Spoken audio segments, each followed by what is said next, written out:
Chronicle is filmed for Channel 5's viewing audience. Looks like I'm early here at the bar. Might as well grab 2 seats. One for me, one for my friend. Oh, right. I have to make that call. I'm sure no one will mind. I'll just be a minute. Or 2. Or 10. Or 15. Seat saving, fair or faux pas.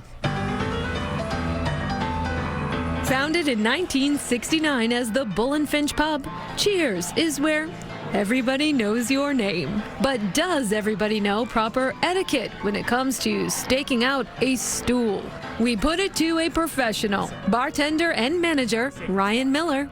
Okay, I'm gonna fully admit I am one of those people when I go out to a bar, if my friend's within the vicinity, I put a bag, I put a coat on the stool next to me. What are your feelings about that? It's fine. It's more of a time limit, you know? As long as you don't disappear and we don't see you for X amount of time, you know? But generally, if you're here, you ever see you at the bar, you have a drink, you're fine, you know? As long as you're kind of just not lingering or, you know, milking the clock a little bit. But. And so you've been here for almost 20 years now? That's correct, yes. Have you ever had to ask someone to give up the seat? Say, hey, a couple hours have gone by, no one's sitting there? Have you ever had to? Not necessarily, as long as they're still hanging out and they're a paying customer. We're not going to ask them to leave unless they need to leave, so, you know. Being the friendly neighborhood bar, maybe Cheers isn't quite ready to crack down. But what do its patrons think about seat saving? As long as a person is coming quickly. Shouldn't be done too long. I do it, but I don't like it. I don't like other people to do it.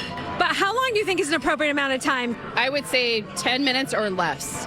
And who better to weigh in on the saving of bar stools than the founder of a company called Barstool? How many seats is okay to save? Dave? 1 seat. Can't hold a whole row of them. 1 seat. 10 minutes. Final ruling on seat saving, fair. For 1 stool for 10 minutes. Makes sense. After all, it's not the only place where taking up more than 1 chair is the norm. The MBTA, the oldest subway system in America, is 128 years young. And chances are the brave workers who built it would want passengers to make themselves comfortable, really spread out. Manspreading, fair or faux pas? I think some people just take advantage of it. They don't really have any consideration for other people. They spread out their stuff. They don't move it. It's a different world lately. No less an authority than the Oxford English Dictionary now offers a definition for manspreading: when a person sits with legs wide apart on public transport, encroaching on other seats. What I find most annoying is people who will be sitting in the elderly spots, in the handicap spots, and if someone who comes up who needs that seat, they won't give the seat to them. So that's problematic. So we asked Chief Operating Officer Ryan Caholan, what is the MBTA doing? You know, the expectation is 1 rider per seat. And is there any kind of penalty for non-compliance? Is it technically illegal, or could you bar them from the system or anything like that? So there's no law, right? But let's get back to just basic human behavior and human courtesy. Now we go back to our fair or faux pas judge, Barstool Sports owner Dave Portnoy. Is it ever okay to manspread on the tee? You shouldn't enter somebody else's seat. I want to do it, but I do think as long as you're within your seat width, you're okay. The final ruling on manspreading? Faux pas. Any other subway pet peeves while we're at it? People with smartphones not using earbuds or headphones. I love the fact that you like music. Maybe I don't like it as loud as you do. Anything that produces crumbs is disgusting. If you're using a fork and a knife, if you're eating like a muffin that's falling all over the place, that's a no-go in my book. And what would a show on New England etiquette be without taking it to the streets? Where do we stand on lane cutting?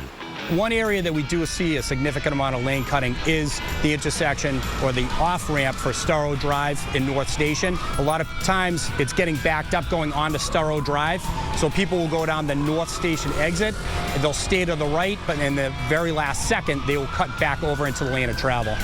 It leads to collisions and confrontations. We've definitely seen an increase in road rage. Unfortunately, we've had lots of incidents where people have become violent. We've seen situations where people have actually fired weapons at other people, profanity, things that we've definitely seen arise specifically in these high traffic areas. So now we ask, lane cutting, fair, faux pas, or against the law? I hate that. That's scumbag behavior. But I try my best, at risk of creating an accident, not to let them cut me off. Cutting back in at the very last second, causing an unsafe lane change, is against the law. These are all civil motor vehicle violations, and they can range anywhere from $25 up to a couple $100. So remember, if you cut the lane, you might also be cutting a check. People, it's so easy, the zipper thing. Just do the zipper thing. On the train, one bottom, one seat. One bottom, one seat. Very simple. And be polite to other people around you. As for saving a seat for somebody, I think you've got to be in the adjacent seat and politely tell people, I'm waiting for someone, or my so-and-so is in the bathroom, or whatever. I don't think you can leave them all together. All right, I'm kind of with you. Lane cutting, no way. Man spreading, obnoxious. Saving a stool, 6, 7. You like that? 6, 7. Really? You got 10 minutes. So hip.